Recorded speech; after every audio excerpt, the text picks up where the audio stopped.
Hello and welcome. Well, today we're going to do something a little different. Our format is going to be an open discussion with a mum about her experiences with postnatal depression and the details of the strategies that she used in supporting her recovery.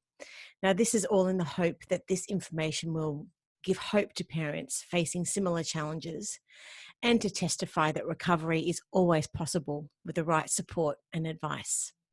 Now, to share her deeply moving and personal story, we welcome our special guest, Josie Smythe, a mother who experienced postnatal depression twice after the birth of both of her children. Now, since recovering, Josie uses her experiences to raise awareness, reduce shame and stigma, and encourages affected people to seek help through her social enterprise, Smiling After PND. Thank you so much for joining us today, Josie. How are you? I'm well, and thank you for having me. This is a very emotional and deeply moving discussion to have. And I just really wanted to thank you for taking the time to speak about your journey through anxiety and postnatal depression. And this takes a great deal of courage, which we're really, really grateful for. So to begin with, I guess before we sort of start and really talking about your personal journey, we published your article titled Smiling After PND. Now, for someone who hasn't read the article yet, can you please tell us what the article is about and what inspired you to write it? So, I was inspired to write this article, I suppose, as a beacon of hope for other parents who may be also experiencing postnatal depression. And there seems to be a delay between experiencing those symptoms and getting the help. And a lot of that seems to be shame and stigma. I think there is some negative stereotypes when it comes to mental illness, and particularly experiencing it after having a baby. There's that added layer, particularly when we see ads on TV where the mum is cooing over her baby, and we see women pushing their prams in the street with a smile on their face. The hidden thing is the challenges that parents may face, because it's such a life-changing experience having a baby. And for me, I experienced postnatal depression with both of my children. And I found that there isn't a lot out there in terms of the message that it is a treatable illness, recovery is possible, and it's okay to not be okay, baby. And so that's where Smiling After PND came about, and why I decided to write the article, essentially for hope. That's wonderful. So to begin with, can you please explain initially what is postnatal depression? Sure. So it's a common and debilitating mental illness, and it occurs after birth. So there's perinatal anxiety and depression, which occurs from conception up until the first 12 months of the baby's life. And I essentially experienced symptoms that mimicked baby blues. And postnatal depression is not the baby blues. And that's another confusing layer, because people might think, oh, it's the baby blues, which is an accepted term and we hear a lot about it. Mm-hmm. But postnatal depression is different, because it's lingering, it doesn't shift, it impacts your daily life, and it essentially got in the way of me bonding with my children. So it was trouble sleeping, even when I had the opportunity to sleep. It impacted, I lost a lot of weight. It impacted my appetite. I was irritable and angry, which is a real common feature in postnatal depression. Anger is quite common. And then towards the later stages, when I wasn't being treated, a very low mood, very sad, very unmotivated, not able to experience any joy whatsoever in the things that I used to find enjoyable. Mm-hmm. Now, you've just mentioned that there's a difference between perinatal, antenatal, and postnatal depression. So I just wanted to ascertain just at the start, before we start speaking about your journey, just to clarify what the difference. Now, my understanding is that antenatal depression is when you experience depression during pregnancy, which affects up to 1 in 10 women in Australia. Now, postnatal depression affects up to 1 in 6 women, which develops between 1 month and up to a year after birth, where the baby blues, as you just mentioned, is generally just in the following weeks after birth, but then subsides, but postnatal depression continues. But perinatal depression covers a whole period from conception up until your baby is about 12 months old. And this is because depression can start before or during pregnancy and continue after childbirth, as we generally hear. So is this your understanding of the difference between the three? Yes. Yeah. And so how common is postnatal depression then? So the current stats are postnatally, it's 1 in 5 women will experience postnatal depression and 1 in 10 dads. And so I raised that it's 1 in 10 dads that can experience postnatal depression because people are quite surprised, not realizing that dads too are not immune to postnatal depression. Absolutely. I was quite surprised when I read that stat as well. One in 10 fathers as well. And postnatal depression isn't an experience that people choose to encounter. It's a very unfortunate suffering and a battle that you have to fight your way through and to get to the other side. However, you most certainly came out the other side for the better. So initially, I'd love to know, how did your experience make you personally a healthier and happier person? So following my recovery, I realized through therapy, I suppose, that I'd actually had anxiety for quite some time from being quite a young child. So this experience has taught me a new way of living, that I can actually experience joy. I can actually experience being a parent and not having that constant fear of loss. And the negative self-judgment that was really impacting on my capacity to bond with my baby and to parent and to be a woman.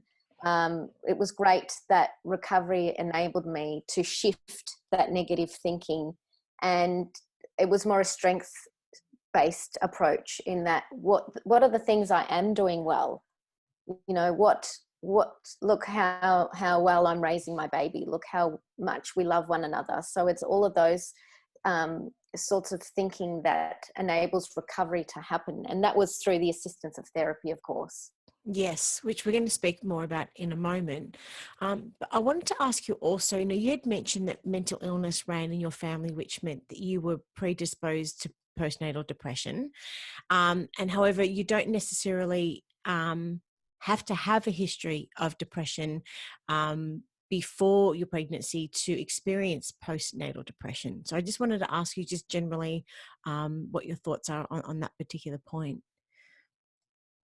I think that postnatal depression or any anxiety and depression in pregnancy and post-birth is non-discriminatory. This is why it becomes quite challenging, because you can have lived a life free of any depression or anxiety and then have a baby and bam, here are these signs and symptoms that you've never experienced before and can be quite scary and quite shocking. Yeah. On the other hand, have you had experience of anxiety and depression in your prior to giving birth or in your family, then you're predisposed. You're more likely to get it. But on the other hand, you may not. So there's no rhyme or reason. So let's start at the beginning of your story. Now, I'd love to know, what were the early signs of your postnatal depression that you could share that may help parents facing the same challenges identify the same? I think for me, it was how I was feeling. So it was very different to anything I'd felt before.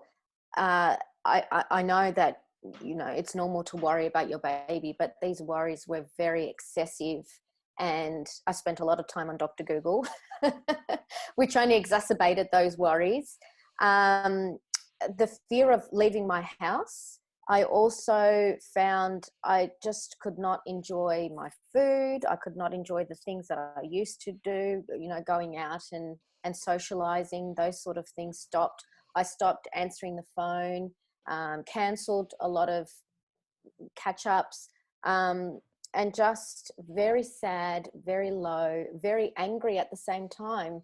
And those feelings were quite scary because I They were new to me, and I didn't know, was this an ordinary part of parenting? Is this what it feels like to be a parent? But it was only until these thoughts started manifesting in my behaviors that family and friends started to point out and said, look, Jose, I'm really worried about you. These are the things I'm starting to observe.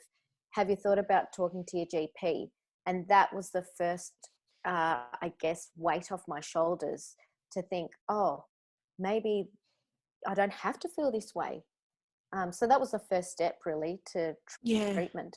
I read in the article that you mentioned you were exhausted, yet you had trouble sleeping, and you also experienced night sweats, and just terrible thoughts racing through your mind that would play over and over. And as you mentioned, you were off eating, you had lost a lot of weight, and you were also very angry and snapping at the slightest of things. And as you mentioned also that you began to isolate yourself from your friends and your family as well. I mean, at the time, were you aware of these things happening at all? And, did you feel that you had any control over them at the time, or did they actually have more control over you? Exactly right. That's exactly right. That the illness had essentially, it was like something had invaded my body. It had taken full control, and I was submissive to it. And I didn't really, I didn't have the, because the thoughts were so powerful, I didn't have time to sit and reflect and think, hang on, is this more than an ordinary part of parenting? Is this normal? Is this what I should be feeling? I Right. just kept carrying on. And the other thing is, I had hoped tomorrow will be better. I just need to have a good night's sleep. I just need to eat a meal. But I did all of those things. I tried to sleep and I wasn't getting the sleep. As each day passed without the treatment, the symptoms worsened and I started to lose control. Okay. And that was for what prolonged period then? Because every day you're hoping tomorrow's going to be better, tomorrow's going to be better type of thing. How long did that period sort of prolong for before you realize I actually do need to speak to someone? 4 months. And looking at research, that's Mm-hmm. typically when parents reach out for help, between the 4 and 6 months. And for Okay. me, that's too long. And you That's and you too live long. eating, breathing this 24 hours a day. That is a very long period of time, um, to be able to be in that state of mind, not only just for you, but for the baby and of course your whole household as well. And you've mentioned that you were afraid if you spoke to your maternal child health nurse and your GP during that period that you would lose your son. And this must have been an extremely confronting and emotionally trying experience. So at that stage, how did you overcome those feelings then So I think that was what contributed to the delay in reaching out for help, during that four because months? of the negative stereotypes that mental illness carries. I Yes. thought that if I did ask for help, that maybe Leo would be taken away from me, that I may never see him again. I didn't know what the consequences were of speaking up, of asking for help. I didn't know that what the treatment pathway was, and not realizing that in fact it is encouraged that mum and bub stay together. That's actually part of the recovery, to keep Huh. that bonding going. Okay. So at that time, you had also really great support from your friends and family. So how did they help you during that time, during that 4 months? Was it more so after the 4 months after you'd sought help? I was very lucky that I have a close knit family and a great group of friends who were really supportive. And the support from them came from coming over and either bringing a meal, or we'd have a cuppa. With my immediate family, they would either watch the babies while I would go out to an appointment. They would actually come, some of the time, they would come to those first appointments. It would be just sitting and listening and validating what I was feeling with no judgment at all. And that I found really supportive. When I talk to them about it now, they say, but I didn't do anything. I Wow. just came over and brought a meal. And I say to them, you underestimate the power of being with someone when they're in their distress and not running away. That's really powerful. So for anyone watching and listening, and even if you're not the person affected directly by postnatal depression, if you're a family, a friend, a grandparent of someone suffering, it's more about just being there. It's not so much about anything else. And as you, from your perspective, you said that it's that they were there with no judgment. They were only there from a place of love because they wanted to be able to support you. So it's not anything else but just physically actually just being there. Is that what you're saying? Exactly. And that is really power to the person who's struggling, because you are saying you are bigger than your illness. You know, the fact that there's still so much shame and stigma around mental illness. And I know it can be uncomfortable to see someone who's normally sprightly and have, you know, a smile on their face to then being really low. I know that is confronting to see, but to be able to sit with that person empowers them to say, I love you more than your illness, and you are more than your illness, and you will overcome this. So you mentioned about this shame. Can you maybe just expand a little bit more on this? Like what is this feeling of shame? What does it feel like? And I mean, what are some of the thoughts that going through your mind at that time then, where no one else was Sure, judging you, but you're the only one, I guess, judging yourself. Is that right? correct. So shame is a negative, it's negative self-talk. So a lot of my thoughts were, I'm a bad mum, I don't deserve my children, I without me, I'm a burden, sort of very negative. There's no strength space to it. There's no positive, there's no hope in it. It's all, um, but also I think that it's an extension of what society expects new parents to be, with a smile on their face and the baby sleeps well and everything's going hunky-dory, when in fact having a baby is you know, a huge life experience, and it happens overnight, and it's challenging. We need to talk more about what these challenges are and normalize them, because it isn't all rosy cozy. You know, there's trouble feeding, babies don't sleep, you know, there's colic, there's a whole range. You're exhausted. You know, if there are women who've had a C-section, there's 6 weeks recovery, and then we're expected to just come home and act like, you know, we've just not had a baby. And the other point I raise is that, where is the village? You know, I think a lot of support is in the hospital setting, but when you go home and you close that door, this is the time when we need our family and our friends to be there and say, hey, I'll look after Bubs while you shower, or get that nap. You know, you really need that nap. And that's okay. You're not lazy, and you're not a bad mum to rest and to practice self-care. It's really, really important. And how about your partner and your husband at the time? How can you best describe to anyone watching and listening how they can communicate their feelings and emotions through to their partner when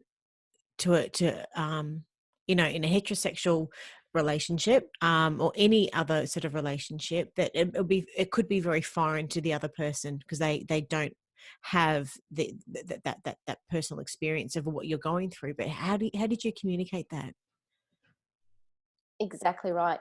So my husband had not had an experience of a mental health condition, and I would only imagine it to be quite shocking to him to watch his partner slowly disintegrate over days and months and not be able to do anything. And I find men are fixers. You know, we want to get in and fix, and this isn't something he is not qualified to fix. But what I can say is that he was solid, he was consistent, he was solid, he was there. He allowed me to be who I was, not asking me to snap out of it, just coming from a place of concern and just reiterating by saying, you are such a good mum. I love you so much. I'm worried about you. I really would encourage us, we can both go to the GP and have a chat. I don't think you don't need to stay this way. So he was just reinforcing or rejecting all of the negative thoughts I was having, and by saying, you're such a good mum, look how well, you fed Leo and played with him, or, Or the positive you know, reaffirmations, yes. And the support. correct. And a lot of love, a lot of love. But what about in an instance when maybe the other partner isn't so supportive? Any other advice and or support that you can sort of share for a mother, and what she should do in that instance then? Sure. So there are a few avenues. The other thing that we found was our friends. So we've got both male and female friends, and they would also reach out to Hugh. And I think that's really important. Sometimes when someone's going through this, the main focus is on the mum, and we tend to forget about the partner. So Mm-hmm. friends checking in and family checking in on Hugh's welfare was really important. But for the person experiencing it, there are helplines, free helplines that are available. There's Perinatal Anxiety and Depression Australia, who I volunteer with, also known as PANDA. So they have a national helpline, and they can guide you with what are the first steps to reaching out for help. And for me, it was making an appointment with the GP and chatting to them, and without judgment. So I have a really good relationship with my GP. And so that was the first step. So there are helplines. There's also your local council. So calling up your local council, in particular, you would be involved with the maternal child health nurse following birth. Mm-hmm. And for me, I was able to increase my appointments with them. And they also spoke about what support groups there are available in the area. Now, sometimes there aren't many, sometimes there's a wait list, and hence the birth of Smiling After PND. I like to see myself as a peer support person in the community. And I've been speaking with, as I do, on a daily basis, speak with different experts, and recently had an interview about telehealth services and the fact that telehealth services can help reduce wait times in a lot of instances, that there are a lot of numbers that are available 24/7, and as opposed to having to wait a week, a month, however long, irrespective if you're in a metropolitan area, if you're in a regional area, irrespective where you're located in Australia, that you have access to support 24/7 through telehealth services, through the likes of PANDA, the Gidget Foundation, Smiling through PND, your social enterprise, etc. It is really important for parents to understand that there is help and support out there in abundance, so that no one is ever alone. I wanted to ask you, you mentioned you were at that time really afraid to be alone with your own thoughts. So I just wanted to ask you if you could expand on this for a moment. What does that actually mean, and what did that mean at the time? Sure. I think for me, firstly, these thoughts were foreign to me. They weren't the normal way of thinking. And they were scary. They were intrusive. They were thoughts I'd never experienced before. And I think what contributed to that was the lack of sleep. So it Aha. clouded my capacity to think clearly. So when you're exhausted and you're not eating properly, you don't have the nourishment, your thoughts can start to, they were going in ways that were not the normal way of thinking, what I know myself to be. I know my normal predisposition. And again, they were the sort of, you're a bad mum, Leo doesn't love you, how can he love you, you're not thinking clearly, you can't do this properly. Really negative, really self-deprecating. So, I mean, how do parents know if they're just exhausted and if it's not postnatal depression? How can a parent recognize the difference in the feelings? From exhaustion, Yeah. What is the I difference? think How can they feel the difference? I think it's when you have had the capacity to sleep and you wake up still feeling like you haven't slept. It's groggy. It's a very empty, flat sort of feeling. For me, it was like I'd run a marathon, but I hadn't run a marathon. physically and mentally drained. You're empty. You're essentially empty. You've got nothing more in the tank to give, as opposed to, you know, you've had a rough night's sleep and then perhaps the next night you get that good sleep and you're back up again. This is relentless. This is exhaustion of proportions I'd never experienced before. Yeah. So it's important to recognize then what I'm hearing is that sleep deprivation and increased stress are risk factors for new parents. However, when they hang around long enough and enough of them actually build up, that they actually lead to depression and postnatal depression. Is that right? Exactly. It's untreated.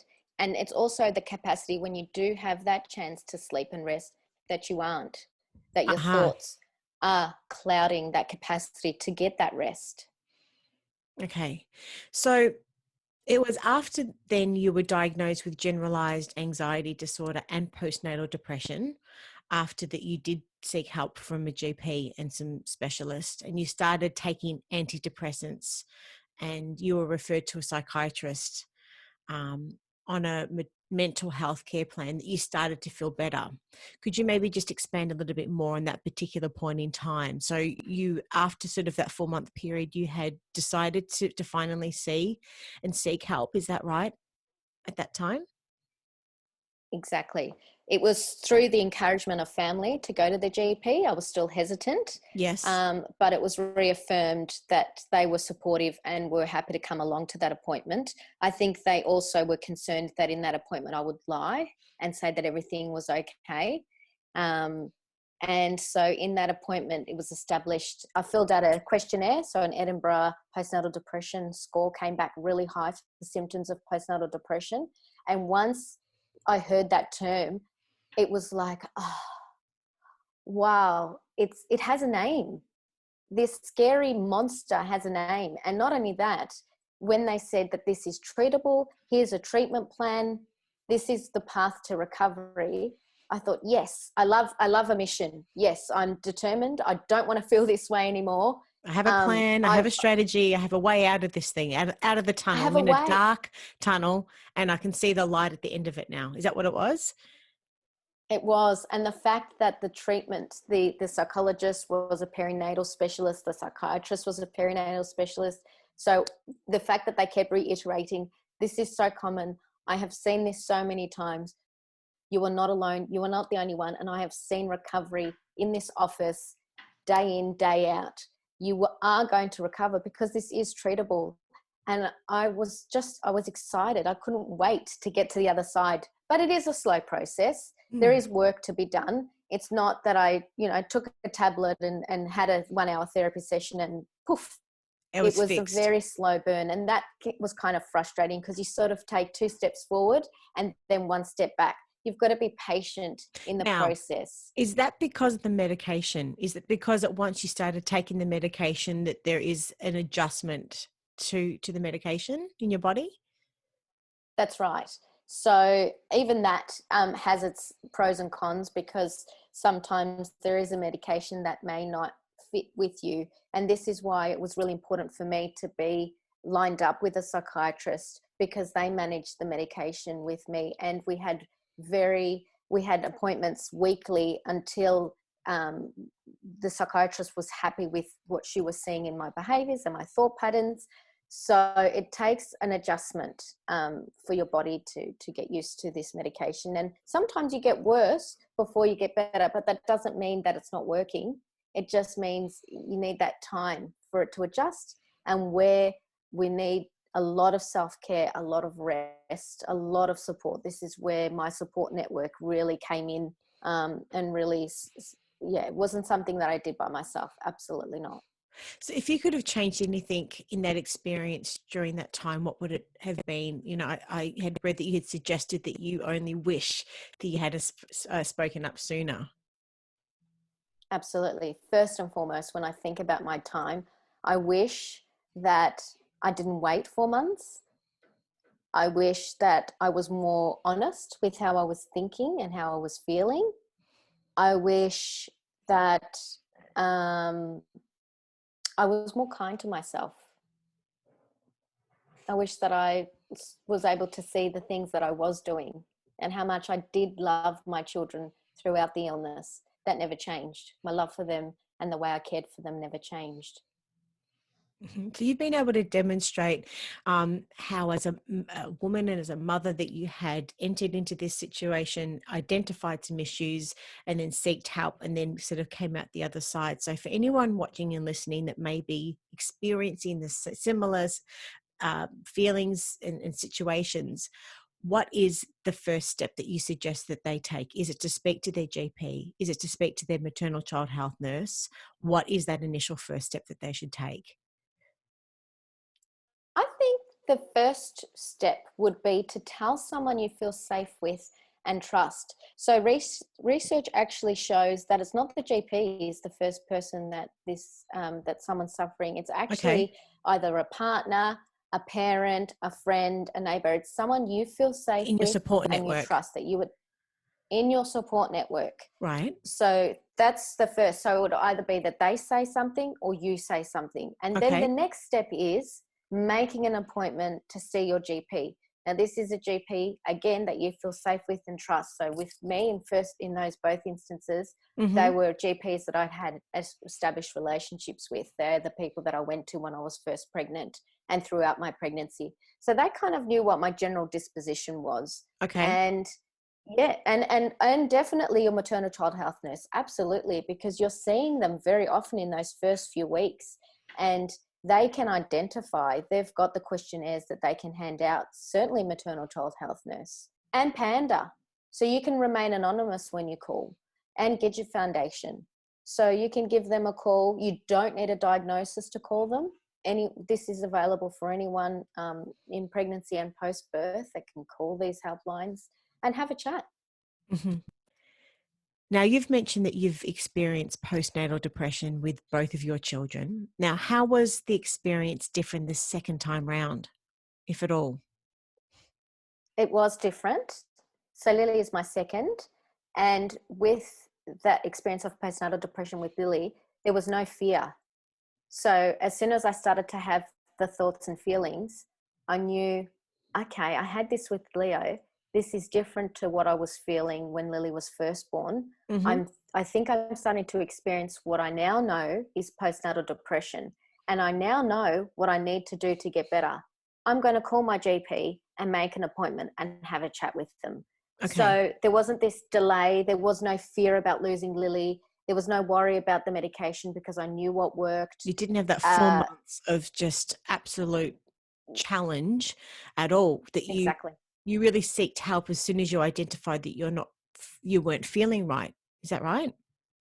Exactly. And no fear of shame and stigma. I knew that when dealing with health professionals, they'd seen it before. This is really common. These are the steps I need to take to start getting better. Which you mentioned earlier that the you know, looking back at your first encounter that you had an experience, had you had the chance to relive it again, that you would have sought help a lot earlier. So realistically, any parent that is experiencing these feelings and identifies that they're not feeling right can take action much sooner than later. And that could be a really key takeaway from this chat today, would you say? That anyone at any Exactly. point can actually take that step forward, not have to go through that 4 months of challenge. Absolutely. And you know what? The earlier you seek help, the quicker the recovery, the less time spent in that yucky phase. And you Yes. can get on with enjoying your baby and enjoying your life. You deserve a good life. You Yeah. deserve to have that happiness. And you mentioned you increased appointments with your psychologist during the second experience. You checked in with your GP weekly and began seeing a psychiatrist to manage your medication. So it wasn't just that you jumped onto the situation a lot sooner, you actually increased a lot of the appointments during that time as well. Did you find that there was a big difference the second time around when you did that? Exactly. And I didn't know that you could do that. I didn't know that with the maternal child health nurse, you can actually see them outside of those where you sort of see them at the 4 weeks and then there's 4 months and the 6 months. I could actually call them up and say, I'm experiencing postnatal depression, therefore I would like to come in and see you more regularly. And that was acceptable. Also with the psychologist, I could increase my appointments, and the psychiatrist. So the health system is there to support us, but it's in terms of getting that education out and letting people know that this is what is available to you and there is support out there. Mm-hmm. And as you've mentioned, you've had a strong support network the whole time. Now, I'd like to know what the experience and how it was different the second time round. It was my understanding that you had some different experiences with the people that helped you. Could you maybe expand on that a little bit? I think what the second experience was that I saw less fear from family and friends. I think with Leo, there was a lot of shock and fear in families' faces because they had never seen me like this before. Whereas the second time round, they knew that this is what postnatal depression looks like and what my behaviours were. So that had been taken out of it. And also I found out through the maternal child health nurse that there was a support group in my local area. So that was fabulous to see other women in a support group environment who were experiencing the same. And we could turn up, no judgment, didn't matter what we looked like or how we felt or what we said, there was no judgment. And having that support was so, so crucial. And I was getting out of the house more. I found that because I didn't have that shame and stigma, I even though I felt absolutely terrible, I was still getting out of the house. Whereas the first time I wasn't. I was contained in my own little four walls. Mm-hmm. So that was really different the second time round. As well. Now, you have a 1-hour workshop that you have presented to childcare, kindergarten staff, personal trainers, midwives, maternal child health nurses, and a whole heap of other medical professionals. I'd love to know, what can you share with us that you talk about in that presentation that would be helpful for anyone watching and listening? For me, it's quite a bespoke presentation in that it's interactive. It's not me standing up for 1 hour and just yammering away about my story. That the story is weaved into this educational workshop where I come from. I want to gauge from people, how can we start having these conversations? How can we break the shame and stigma? Because a lot of the time, someone may see someone struggling and not know what that first conversation might look like. So we kind of go around the table and think about what is the best way if we see someone struggling, how can we approach that person? So what is the language that's best used? Can we come from a strengths-based approach? What are the positives we're seeing?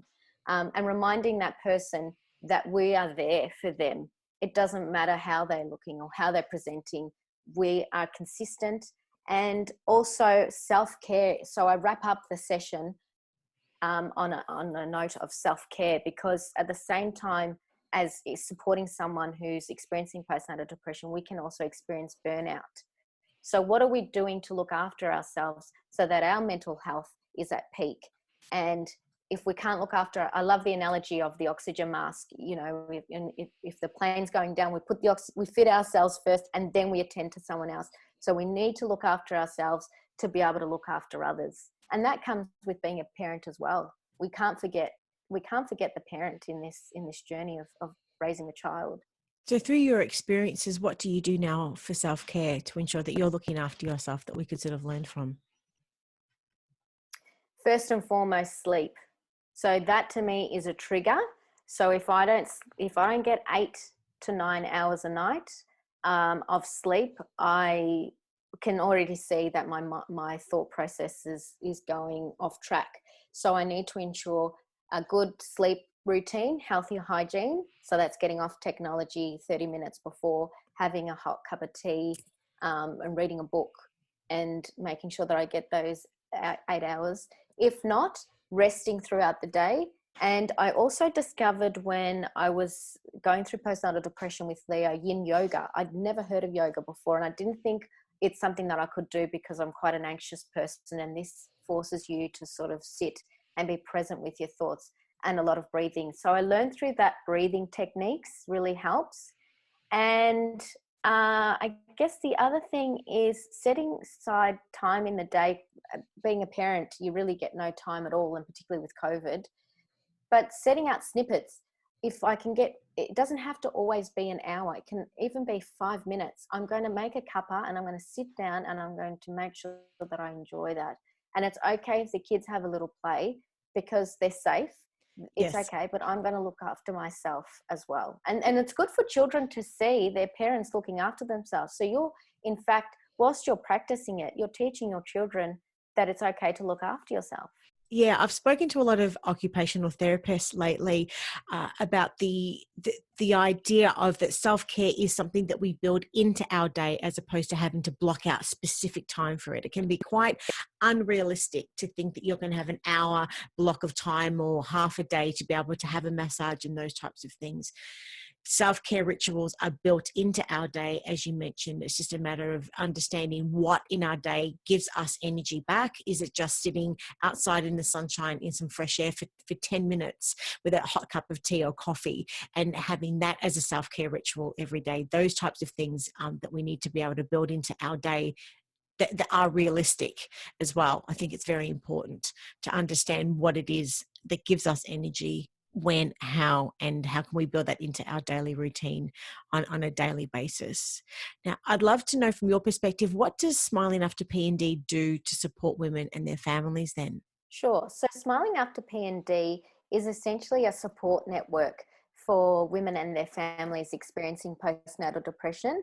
And essentially, I tried to do it outside of the home environment in my local area. We set up a support group, but then COVID hit.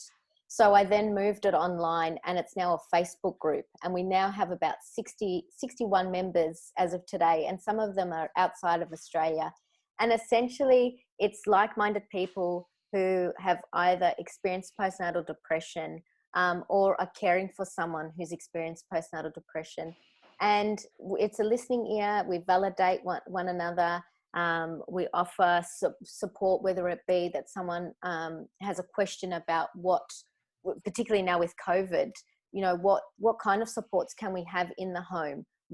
How can I access my specialists now that COVID's hit? And so we know that it's moved to telehealth. So it's validating, it's listening, it's offering a beacon of hope to say that I've experienced it twice. I've gone through the treatment path and I've managed to recover, and you can too. Postnatal depression is something that's treatable and recovery is possible. And I think when someone sees that someone's come out the other side, it's hopeful. Definitely. Look, we've covered some really important topics and issues today. If you were to summarize, I guess, your key messages for anyone watching and listening at home, what would they be?